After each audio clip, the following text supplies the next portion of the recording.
নমস্কার বন্ধুরা, বাংলার ইনভেস্টর ইউটিউব চ্যানেলে আপনাদের সকলকে স্বাগত জানাই। চ্যানেলে প্রথমবার এসে থাকলে চ্যানেলটা অবশ্যই সাবস্ক্রাইব করে রাখবেন এবং তার সঙ্গে সঙ্গে পাশে থাকা বেল আইকন টিপে অল অবশ্যই সিলেক্ট করে রাখবেন, যাতে করে পরবর্তী ভিডিওগুলোর নোটিফিকেশন আপনাদের কাছে সবার আগে পৌঁছে যায়। তো চলুন আজকের এই ভিডিওটা শুরু করা যাক। তো আজকের ভিডিওতে বেশিরভাগ অংশই এই আদানি গ্রুপকে নিয়ে হতে চলেছে। তো এই আদানি গ্রুপের জন্য কি খবর এসেছে, তো এখানে দেখতে পাচ্ছেন no violation, SEBI gives clean chit to Adani group in Hindenburg case. মানে সেবি এই হিন্ডেনবার্গ কেসে এই আদানিকে পুরোপুরিভাবে ক্লিন চিট দিয়ে দিয়েছে। তো এই সেবি, আদানি এবং হিন্ডেনবার্গ এদের মধ্যে এই কেসের কি সম্পর্ক, তো সেটা বুঝতে গেলে একবারে প্রথম থেকে জানতে হবে। তো এই আদানি গ্রুপ এটা তো ভারতের একটা কংগ্লোমেরেট, মানে বড় একটা বিজনেস গ্রুপ। আর এই যে হিন্ডেনবার্গ এটা একটা বিদেশি কোম্পানি, যারা বিভিন্ন দেশের কোম্পানিতে শর্ট পজিশন তৈরি করে তারপরে সেই গ্রুপের নামে বিভিন্ন নেগেটিভ তথ্য সামনে রাখতো এবং সেই শর্ট পজিশন থেকে এই যে হিন্ডেনবার্গ গ্রুপটা রয়েছে তারা প্রফিট তৈরি করে নিত। তো যদি দেখেন এই 24শে জানুয়ারি 2023 সালে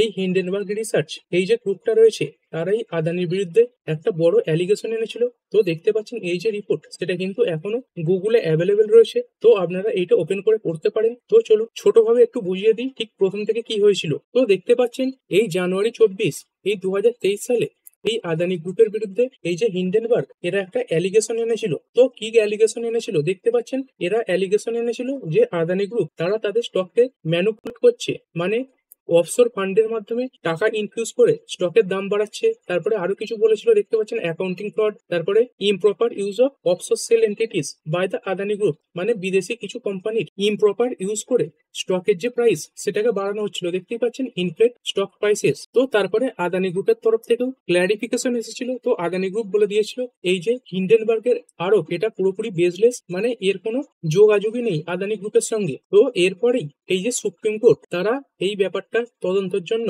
এই সেবিকে নির্দেশ দিয়েছিল। তো এখানে দেখতে পাচ্ছেন এক একটা পয়েন্ট করে দেওয়া রয়েছে, stock manipulation and accounting fraud. তো এই হিন্ডেনবার্গ এরা বলতে চাইছিল আদানি গ্রুপ এই অফশোর সেল ফান্ডকে ইউজ করে তাদের যে স্টকের প্রাইস সেটা বাড়িয়ে দিচ্ছিল এবং তার সঙ্গে সঙ্গে অ্যাকাউন্টিং ফ্রডও করছিল। এবং এটাও বলছিল যে কোম্পানির ফাইন্যান্সিয়াল, তারপরে যে কোম্পানির ব্যালেন্স শিট সেখানে অনেক কিছু ভুলভাল তথ্য দেওয়া রয়েছে। এবং এটাও বলছিল আদানি গ্রুপের অনেক শেয়ার তাদেরই কিছু অফশোর এন্টিটি কিনে রেখে দিয়েছে, যার ফলে মার্কেটে এই আদানির শেয়ার সেটা কমে যায়। আর এটা হলে কি হতো, এটা হলেই স্টকের যে ডিমান্ড সেটা বাড়তো কিন্তু সাপ্লাই ঠিক মতো থাকতো না, সেই কারণে স্টকের যে প্রাইস সেটা বেড়ে যেত। এবং এটাও এই হিন্ডেনবার্গ দাবি করেছিল যে কনফ্লিক্ট অফ ইন্টারেস্ট, মানে কিছু রেগুলেটরি এজেন্সির সঙ্গে এই আদানি গ্রুপের ভেতরে যোগাযোগ রয়েছে। তো এরপরে আদানি গ্রুপ বলে দিয়েছিল এই হিন্ডেনবার্গের এই যে রিপোর্ট এটা পুরোপুরি বেসলেস, আর হিন্ডেনবার্গ এই যে বলছে এগুলো কিন্তু সম্পূর্ণই কোন রকম তথ্য ছাড়া বলছে। তো এরপরে সুপ্রিম কোর্ট তারা একটা প্যানেল ঠিক করেছিল যারা এই যে সেবির ইনভেস্টিগেশন এই হিন্ডেনবার্গের অ্যালিগেশনের জন্য সেটা দেখবে। তো সেই ব্যাপারেই এতদিন ধরে এই সেবি তদন্ত চালাচ্ছিল। আর যদি দেখেন এই হিন্ডেনবার্গের রিপোর্টের পরে আদানি গ্রুপের স্টকগুলোতে বড় পতন দেখা গিয়েছিল। দেখতে পাচ্ছেন এই আদানি এন্টারপ্রাইজ যেটা প্রায় 4,000 কাছাকাছি চলছিল, এইগুলো তো এফএনওতে থাকা স্টক, সেই কারণে এতে লোয়ার সার্কিট সেটা লাগে না। তো সেই কারণেই যদি দেখেন 1-2 দিনের মধ্যে প্রায় 65 থেকে 70% পড়ে গিয়েছিল। তারপরে যদি আরো কিছু কোম্পানি দেখেন এই আদানি গ্রিন এনার্জি, তো চলুন এটাও দেখতে পাচ্ছেন প্রায় 2,000-এর কাছাকাছি চলছিল, সেখান থেকে প্রায় 75%-এর কাছাকাছি পড়েছিল। এবং তারপরে এই আদানি টোটাল গ্যাস এটাও যদি দেখেন এটাও কিন্তু প্রায় 80%-এর কাছাকাছি পড়ে গিয়েছিল। তো দেখতেই পাচ্ছেন বেশিরভাগ শেয়ার এখনো পর্যন্ত কিন্তু রিকভার করতে পারেনি। আর শুধু এই 3টে শেয়ারই নয়, আদানি গ্রুপের যে বাকি শেয়ারগুলো রয়েছে এই এসিসি, তারপরে এই Adani energy solution, port and SEZ, তারপরে পাওয়ার রয়েছে অম্বুজা সিমেন্ট, তারপরে এই আদানি উইলমার এটা ছিল। তো এইগুলো তখন কিন্তু সবই প্রায় 70 থেকে 80% পর্যন্ত পড়ে গিয়েছিল। তো এই যে আদানি গ্রুপের সঙ্গে হিন্ডেনবার্গের ব্যাপারটা নিয়ে এই সেবি তদন্ত চালাচ্ছিল, আজকের দিনেই কিন্তু সেবি তার যে রিপোর্ট সেটা পেশ করেছে। তো সেবি কি বলেছে, সেবি এটাই বলেছে যে আদানি গ্রুপ কোনো ভায়োলেশন কিন্তু করেনি। সেবি কিন্তু এই যে আদানি গ্রুপ তাদের পুরোপুরিভাবে ক্লিন চিট দিয়ে দিয়েছে।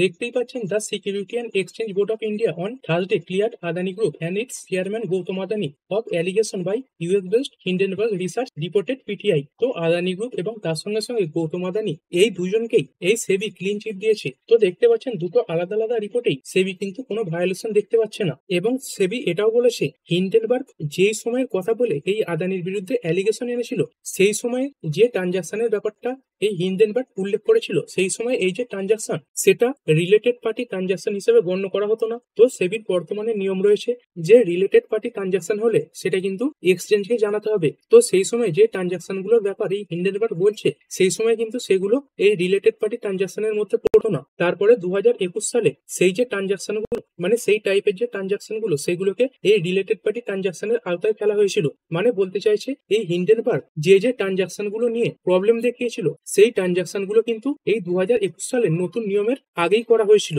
এবং সেবি এটাও বলছে হিন্ডেনবার্গ আদানির যে সমস্ত লোন নিয়ে প্রশ্ন তুলেছিল সেই লোনগুলো ইন্টারেস্ট সমেত ঠিক সময় পেমেন্ট করে দেওয়া হয়েছে এবং কোনো প্রকার লোনের মিস ইউজ কিন্তু করা হয়নি। এবং সেবি এটাও কনফার্ম করেছে যে এই আদানি গ্রুপ কোনো ফ্রড করেনি বা কোনো আনফেয়ার ট্রেড প্র্যাকটিসও করেনি।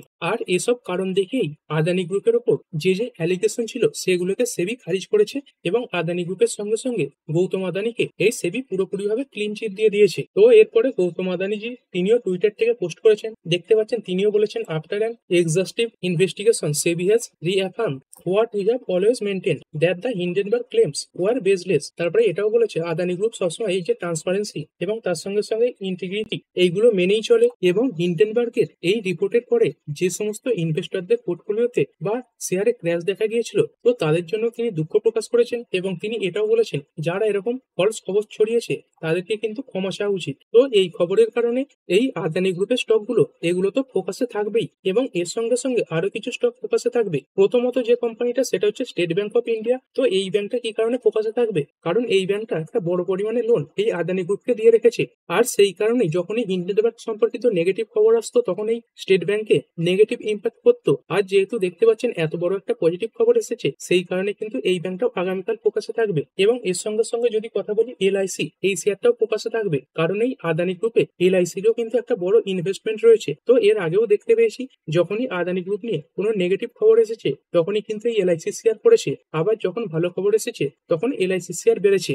আর এগুলোতে গেল আদানি গ্রুপের খবর। আরো কিছু কোম্পানি নিয়ে কিছু খবর কভার করব। যদি কথা বলি জেএসডব্লিউ এনার্জি লিমিটেড, তো এই কোম্পানির জন্য কি খবর আসছে, তো দেখতে পাচ্ছেন এই কোম্পানিটা একটা হাইড্রো পাওয়ার প্ল্যান্টকে অ্যাকোয়ার করে নিয়েছে। এই জেএসডব্লিউ এনার্জি এই কোম্পানিটা এই যে 150 মেগাওয়াটের টিডং হাইড্রো পাওয়ার প্ল্যান্ট রয়েছে সেটাকে এই স্ট্যাটক্রাফটের থেকে কিনেছে 1728 কোটি টাকায়। এরপরে কথা বলবো ওয়ারে এনার্জিস লিমিটেড এই শেয়ারটার ব্যাপারে। তো এই কোম্পানিটা একটা কোম্পানির মেজরিটি স্টেক অ্যাকোয়ার করতে চলেছে। তো কোন কোম্পানি, দেখতে পাচ্ছেন এই রেসিমোসা এনার্জি প্রাইভেট লিমিটেড এই কোম্পানির মেজরিটি স্টেক কিনতে চলেছে। তো এই যে রেসিমোসা এনার্জি প্রাইভেট লিমিটেড এই কোম্পানিটা কাজ করে থাকে, দেখতে পাচ্ছেন স্মার্ট যে মিটার হয় সেগুলো এই কোম্পানিটা তৈরি করে থাকে। তো এই ওয়ারে এনার্জিস এই কোম্পানিটা মোটামুটি 53 কোটি টাকা খরচ করে এই কোম্পানির 76% স্টেক কিনবে। আর যেহেতু মেজরিটি স্টেক কিনছে সেই কারণে কিন্তু ওয়ারে এনার্জিস এই কোম্পানিটাই এই যে রেসিমোসা এনার্জি প্রাইভেট লিমিটেড এই কোম্পানিটা মালিক হিসেবে বিবেচিত হবে। এর পরের কোম্পানি হিন্দ রেকটিফায়ার্স লিমিটেড। তো যদি দেখেন কিছুদিন আগে ফ্রান্সের একটা নিউজ পেপার থেকে এরকম খবর আসছিল এই যে বিলিং সলিউশন এই কোম্পানিটাকে ইন্ডিয়ার কোন একটা কোম্পানি কিনতে চলেছে এবং সেই কারণে এই বিলিং সলিউশন এরা তাদের কিছু এমপ্লয়িকে কাজ থেকে বরখাস্ত করেছে। তো যদি দেখেন আজকের দিনে এই খবরটাই সামনে আসছে এই যে হিন্দ রেকটিফায়ার্স তারাই ফ্রান্সের কোম্পানিটাকে অ্যাকোয়ার করতে চলেছে প্রায় 1 মিলিয়ন ইউরোতে। আর এই যে বেলিং এই কোম্পানিটা কোন কাজের সঙ্গে যুক্ত ছিল, দেখতে পাচ্ছেন রোবোটিক্স, তারপরে ইএমএস এবং ইলেকট্রনিক্স আর&ডি। তো এই ইলেকট্রনিক্স সেগমেন্টে এই যে হিন্দ রেকটিফায়ার্স কোম্পানিটা তারা তাদের যে জায়গা সেটা আরো মজবুত করছে। এরপরে যদি কথা বলি গডফ্রে ফিলিপস ইন্ডিয়া লিমিটেড এই কোম্পানিটাও আগামীকাল ফোকাসে থাকবে। তো কি খবর সামনে আসছে, দেখতে পাচ্ছেন এই যে ললিত মোদীর ভাই সমীর মোদী তিনি কিন্তু দিল্লি পুলিশের হাতে অ্যারেস্ট হয়েছেন। তো এই দিল্লি পুলিশ এই যে ইন্দিরা গান্ধী ইন্টারন্যাশনাল এয়ারপোর্ট সেখান থেকে এই সমীর মোদীকে অ্যারেস্ট করেছেন। তো এই সমীর মোদীর সঙ্গে এই গডফ্রে ফিলিপস এই কোম্পানিটার কি সম্পর্ক রয়েছে, তো দেখতে পাচ্ছেন এই যে সমীর মোদী এই ব্যক্তি এই যে গডফ্রে ফিলিপস এর ইন্ডিয়ার যে চেয়ারপারসন বীণা মোদী তারই কিন্তু ছেলে। এবং এর সঙ্গে সঙ্গে যদি দেখেন এই সমীর মোদী এই গডফ্রে ফিলিপস এর এক্সিকিউটিভ ডাইরেক্টর পদেও ছিলেন। তো এই খবরের কারণে কিছুটা নেগেটিভ ইম্প্যাক্ট করতে পারে এবং যদি দেখেন এই যে চার্জ সেটাও কিন্তু খুব গুরুতর চার্জ। আর এরপরে কথা বলবো ওয়ান মোবিকুইক সিস্টেমস লিমিটেড এই কোম্পানিটার ব্যাপারে। এই কোম্পানির ব্যাপারে কি খবর সামনে আসছে, এই হরিয়ানাতে এই কোম্পানির ওয়েবসাইটে বা অ্যাপে কিছু টেকনিক্যাল গ্লিচ দেখা দিয়েছিল, তো কোম্পানি সেটাকে রিজলভ করেছে এবং তার সঙ্গে সঙ্গে 2000-এর বেশি মার্চেন্ট অ্যাকাউন্টকে কোম্পানি এই মুহূর্তে ফ্রিজ করে দিয়েছে। তবে কোম্পানি কিন্তু এটাও দাবি করছে যে কোম্পানির কোনো ইউজার লস হয়নি বা কোনো সাইবার সিকিউরিটি ব্রিচও হয়নি। আর ভিডিও শেষে আরো একবার মনে করিয়ে দিই, কালকে মার্কেটে কিন্তু স্টার হতে চলেছে এই আদানি গ্রুপের কোম্পানিগুলো এবং তার সঙ্গে সঙ্গে স্টেট ব্যাংক অফ ইন্ডিয়া এবং LIC। তো ঠিক আছে বন্ধুরা, আশা করছি ভিডিওটা আপনাদের ভালো লেগেছে। আপনি চাইলে এটাকে লাইক এবং শেয়ার করতে পারেন। আর শেয়ার মার্কেট সংক্রান্ত ডেইলি নিউজ আপডেট পেতে চ্যানেলটা সাবস্ক্রাইব করে রাখবেন এবং পাশে থাকা বেল আইকনটি টিপে অল অবশ্যই সিলেক্ট করে রাখবেন, যাতে পরবর্তী ভিডিওর নোটিফিকেশন আপনার কাছে সময় মতো পৌঁছে যায়। আর হ্যাঁ, ভিডিওটি শুধুমাত্র ইনফরমেশন এবং এডুকেশনাল পারপাসের জন্য বানানো হয়েছে। আমি সেবি রেজিস্টার্ড নই, তাই কোনো প্রকার শেয়ারে কোনো প্রকার বাই, সেল, হোল্ড বা অ্যাভারেজ করার কোনো সিদ্ধান্ত নেওয়ার আগে আপনার যে ফাইন্যান্সিয়াল অ্যাডভাইজার আছে তার সঙ্গে অবশ্যই আলোচনা করবেন। দেখা হচ্ছে পরের ভিডিওতে। ধন্যবাদ।